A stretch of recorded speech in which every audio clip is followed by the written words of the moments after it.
Blog Talk Radio. Welcome, world. Welcome once again to Tuesday Talk with Key West Lou. I am your host, Louis Patron. What a week. President Bush 41, died. There was a G20 held in Buenos Aires. China and the United States and their tariff war agreed to a 90-day delay. Sanctions in force at the present time will remain in force. No new sanctions, however. And Putin and the prince from Saudi Arabia on international television gave each other a high five and joked around at the conference in Buenos Aires while 40 or 50 feet away, President Trump was sitting all alone. So let's start with the loss of President George H.W. Bush. We lost one of our better presidents. He was. History will remember him as a great leader. The character of the man first became evident during World War II.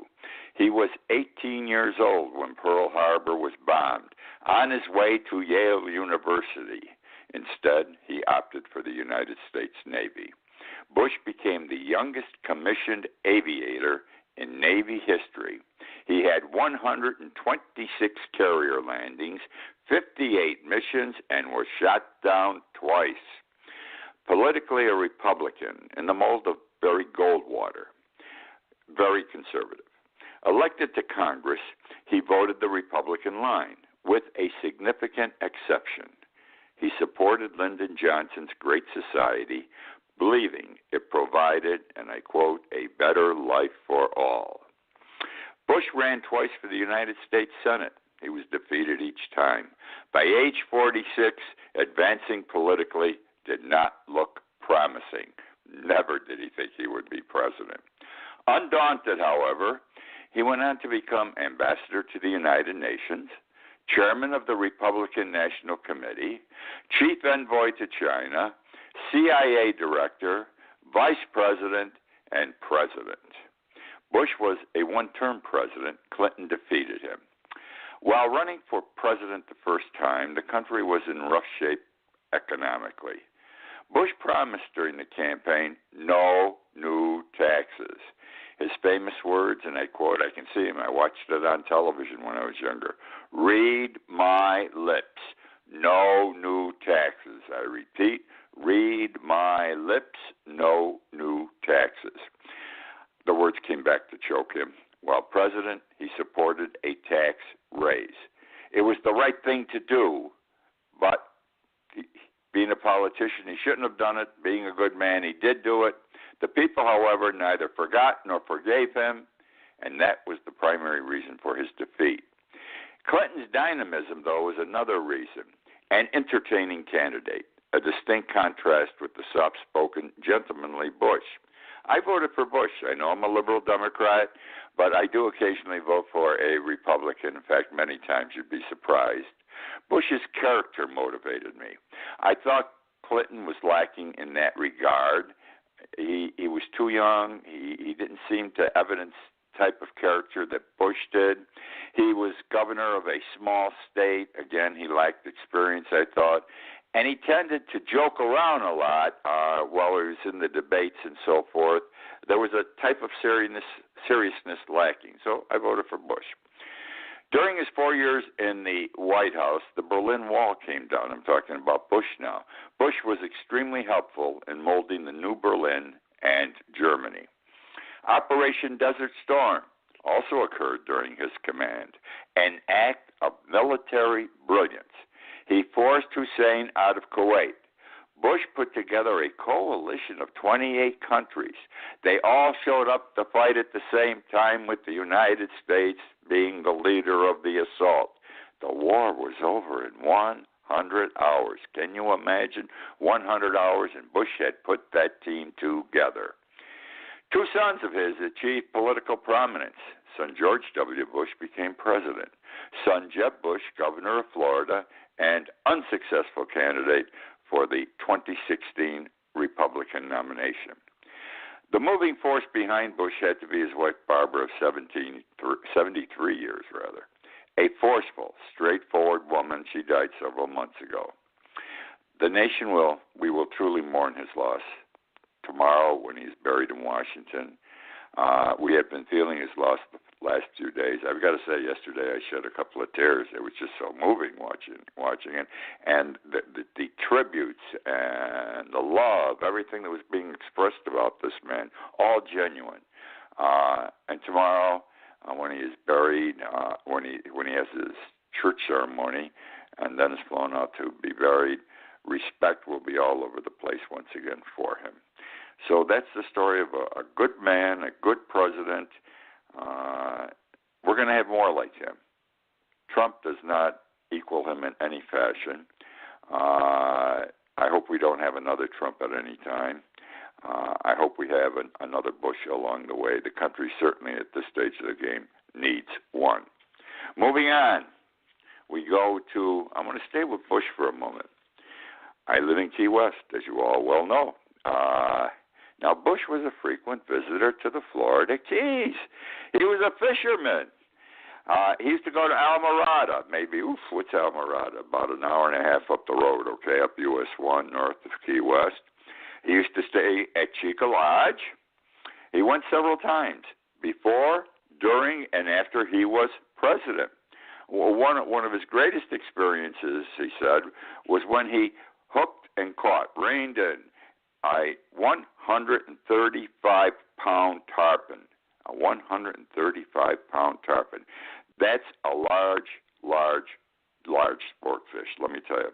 It was a 45-minute battle. He was 84 years old at the time. He was so proud, he said, and I quote, "It was the thrill of a lifetime." You know, it was a great fighting fish, and I felt terrific catching it. God bless him. I want to talk about another president for a moment, Harry Truman, also a fan of the Florida Keys, especially Key West. This is something I didn't know about Truman. I came across it the other day, and I want to share it with you. It was 1905. They were forming a Battery B of the Missouri National Guard. Battery B of the Missouri National Guard, and Truman wanted to be a part of Battery B. He wanted to join the National Guard. Now, his problem was he had very poor eyesight. I mean, the man was close to being blind as a bat without glasses. This is funny, this story, but it's true. What did he do? He knew he had to take a physical. He knew part of the physical was an eye examination. So he memorized the entire eye chart. He memorized that eye chart. Can you imagine? Line 7, line 5, this letter, that letter. And he passed the test. He passed his eye test. And he was brought into, in 1905, Battery B of the Missouri National Guard as a private in the light artillery. By the time World War I came around, he was a captain in the light artillery. He stayed in that type military service for 37 years in the National Guard, or as they called it then, the United States Army Officers Reserve Corps. And when he retired from the United States Army Officers Reserve Corps, he retired as a colonel. Interesting story. The guy cheated to get in the Army, didn't hurt anybody, did a hell of a job, had to be a terrific man, ended up President of the United States. Key West loves Harry Truman. You have no idea. He's all over this town. He's as popular as Ernest Hemingway when it comes to Key West. And we all love him, and he loved Key West. God bless the man. Which now brings me to something very interesting. You know, our government, excuse the way I'm going to put it, pisses money away. The biggest part of our budget, the government's budget, is the military. Okay, very big. And there's a problem. They don't try balancing their books. They don't audit their own books. They have gone decades without doing a total audit of the Department of Defense, and or referred to as the Pentagon. Would you believe that? Now, they realize that they had a listen to this, $21 trillion that they could not trace. The government couldn't trace $21 trillion. Okay? It wasn't documented. It couldn't be traced. It couldn't be explained. So they called in the big-time accountants, CPAs, Ernst & Young, okay, to do an individual audit of the Pentagon's budget. Actually, Congress called them in because Congress is responsible for how our money is spent. Well, Ernst & Young came back with their report on November 15th, just 2 weeks ago, or a few days more than 2 weeks ago. They said, we can't complete our audit. There are too many bookkeeping deficiencies, irregularities, and errors. Bookkeeping deficiencies, irregularities, and errors, and we can't turn out a reliable audit. Now, you have to understand that 2 out of 3, every federal tax dollar collected, 2 out of 3, every federal tax dollar collected goes to the Pentagon. And they can't find $21 trillion, and Ernst & Young, the big guys in the business of auditing, can't do it either. The books are all screwed up, haven't been done for more than 30 years. Guess what the Pentagon said, the Department of Defense, okay? It's not our fault. It's Ernst & Young's fault. They're the experts. They should be able to do the audit. We shouldn't be blamed because the books don't balance or anything else. They haven't done their job. Now, here's what Lewis says. When you got $21 trillion you cannot account for, somebody's been grabbing money somewhere over the years. All right? So there's graft. There's graft probably in the government side in Washington, graft in the military. For example, I can't understand why the Afghan war has been going on 17 years. I attribute it to the heroin business out there. Everybody's got to be eating, from the Afghans to the farmers to the warlords to some of our military. And don't forget what's happening. Over 100 people a day die from heroin addiction, from heroin produced in Afghanistan. Absolutely disgraceful. It seems like our military, with all the money they have and all the money they piss away, are doing a lousy job of accounting, and they shouldn't. I mean, we don't have enough money to take care of, as I'm going to talk in a few moments, our hurricanes, our earthquakes, and everything else, but yet we can lose $21 trillion from a budget that hasn't been audited in decades with the military. I want to talk about another, what seems to me is a waste of money. It just seems like an abuse of position. I'm going to talk about Donald Trump now and the rental of golf carts. Golf cart rental, the cost of golf cart rentals. Trump owns 2 private clubs, golf clubs, one in New Jersey, one in Florida. We know this. He's at both of them all the time. He has played more golf annually than any other president in the history of the United States. And I laugh as I share this with you. You probably already know it. Only because during the campaign he was saying how terrible Obama was. All he did was play golf. Obama doesn't come close to playing golf as much as Donald Trump does. Anyhow, when he goes out to play golf, he's using the golf carts that his club owns, and he owns the club. Are you with me? But he still charges the government because he's using that golf cart that day. His own club, his own business. He doesn't give the taxpayers a break. He has it charged to his account, which is paid for by the government of the United States with our tax dollars.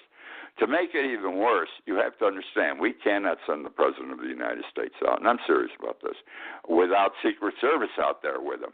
I can recall back when Quayle was vice president, I was playing golf in Tampa with friends, and all of a sudden we saw several golf carts, and each one were 2 guys in black suits, white shirts, and black ties, telephones in their hands. In those days, the phones were big, the portable phones. And what were they doing? They were protecting Vice President Quayle, because we were a couple of holes away, but every now and then we were alongside of him.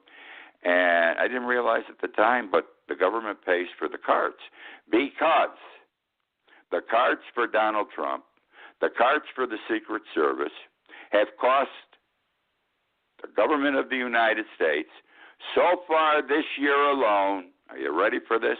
$137,505, and this is only up till October 5th. The first 10 months of this year, we spent $137,505 to pay for the rental of golf carts used by Trump and the Secret Service. A lot of money. I don't even know what the hell they charge per card. I can't figure it out because I don't know how many Secret Service men are running around. That's a lot of money. Give us a break someplace, Donald. We know he charged, the Secret Service had to move out of Trump Tower in New York City last year. They had quarters there, 1 or 2 floors below Trump's offices on the top floor, because Trump wanted what the government considered excessive rent. He finally served an eviction letter on the Secret Service, the President of the United States. So they had to go out in the street, and they got some kind of a trailer or something they were working out of, till they rented property, some other quarters, a block or 2 away. The guy's a pig. The guy's an absolute, total pig. Now, I'm going to stay with Donald Trump for a little bit here. I want to talk about the migrants at the border, Tijuana, because Trump closed down the border. Remember, was it last week, 10 days ago? I don't know. So let's start this way. He's treating, this is what Lewis says, the migrants like animals, okay? Not people, animals. Husbands, wives, mothers, fathers, children, big children, little children, babies. You recall, most of them are seeking asylum. When you seek asylum and you're trying to get into the United States will allow you in. They don't close their door to you. You come in and you immediately go before some kind of a hearing officer or judge. You fill out the paperwork saying, I want asylum and these are my grounds. And then after the interview and submission of those papers, and most of them have their papers prepared before they even hit the border, okay? They are given an adjourned date to appear before a judge for a hearing, which generally takes 2 years because we spend money on bringing, 5,900 soldiers down there and everything else, but we don't spend money on additional judges, additional court space, additional courtrooms, additional U.S. attorneys. So they'd only have to wait 2 weeks for a hearing, and we wouldn't have this big backlog and people disappearing all over the country. Be that as it may, so now these people are stuck in Tijuana. They can't get across the border because Trump has closed the border. Right now, there are 6,000 people who are in Tijuana, in the Tijuana area, that cannot get through the border into the United States because Trump has closed the border. He said, let Mexico deal with these people. Let them do their paperwork there. We'll do something. We'll look at the paperwork. But we're not going to let them in until they're approved. Now, I don't know how you approve them if you don't give them a hearing in front of a judge in the United States, as the law says. A very slow process in itself, probably more than 2 years. Now, Tijuana's mayor said, we're getting killed here economically. We don't have a budget to take care of 6,000 people. He said that in the first 6 hours that these migrants started showing up a couple of weeks ago in mass, Tijuana spent 129 million pesos. Now, I don't know what 129 million pesos is in American dollars, but it sounds like a lot of money to me. And he said, we can't go on doing this. We don't have the money. Now, what's happening? You see it on television. If you don't start looking, look at the internet, too. There are videos. There are pictures of how these people are living. They're living like pigs. They're living in garbage. They're living in their own shit. There aren't enough places for them to go to the bathroom. There's not enough water or places for them to wash. There's not enough food or water. People are getting sick. They got to get sick in this atmosphere, okay? Now, so far the records indicate that of the 6,000, over one-third of them, I believe the number is something like 2,200, are being treated medically down there. And why are they being treated medically? And by the way, who's paying for this? Mexico. Trump's terrific. They're being treated, though, and this should not happen to anyone, not to these people. They're seeking a better way. They're being treated for TB, HIV/AIDS, chickenpox, lice. Can you imagine lice crawling up and down your body? I can visualize it by just looking at the pictures I saw on the internet. They must have all kinds of crap running up and down their bodies, and they have all kinds of skin infections. Thank you, Donald Trump, for your great act of humanity in closing that border so you could protect us here in the United States. It's wrong. Totally, absolutely wrong. Want to talk now, and I'm staying with Donald Trump here. I want to talk about the Alaskan earthquake. What was it, last week? The earthquake occurred. It's a 7.0. That's a biggie, 7.0. Trump immediately said, this is an emergency.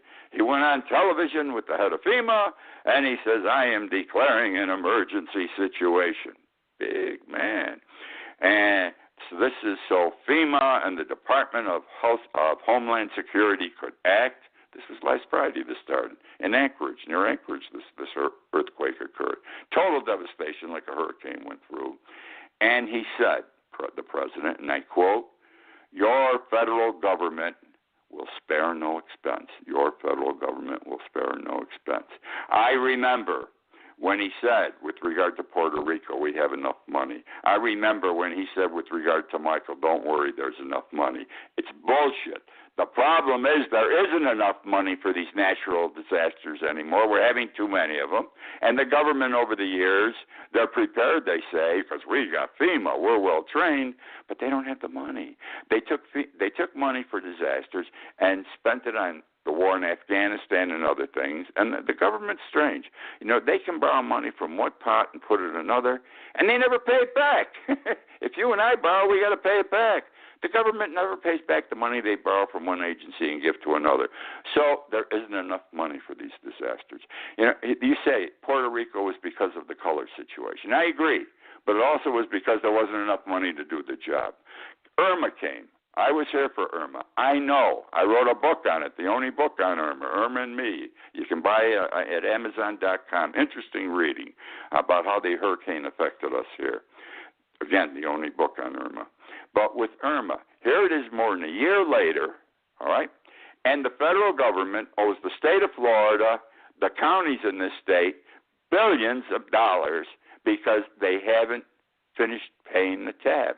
See, the way it works is the government can't come up with all that money at one time, so they tell the state, they tell the counties, you go to the bank and borrow the money. We'll guarantee it. Don't worry about it. So the state went and borrowed the money. You got to go. You got to help the people.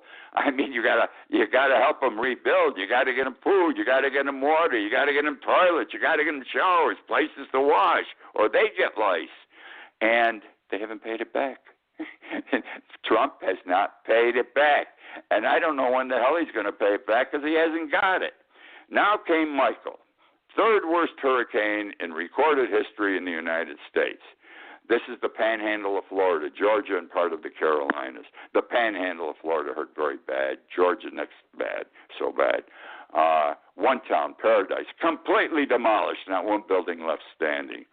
And I saw Trump on TV again with his FEMA heads sitting there saying, don't worry, we're going to take care of it. We got the money. We know what we've got to do. Do you hear anything about Michael? Michael occurred October 10th, just a few days short of 2 months ago. You don't read about it. And the reason you don't read about it is because the government isn't doing anything up there, or what they're doing is so little it amounts to nothing. So they have nothing to brag about, because if they were doing something, don't you think they'd be yelling and screaming at politicians, look how good we're doing. And these people are still hurting up there. We have people still in the Keys here living in tents, living in shacks. Are you with me? And don't have toilets because there hasn't been enough money to help them rebuild. It's absolutely disgraceful.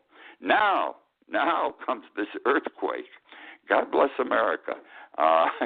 This earthquake isn't going to have enough money to help it recover because that's the way it is. And nobody's facing the situation up front, admitting it, let's do something, let's go back to Congress, get money, because it will be very embarrassing just because of the money in the last 2 years that Trump has pissed away and taken out of that account. All right? That's that story.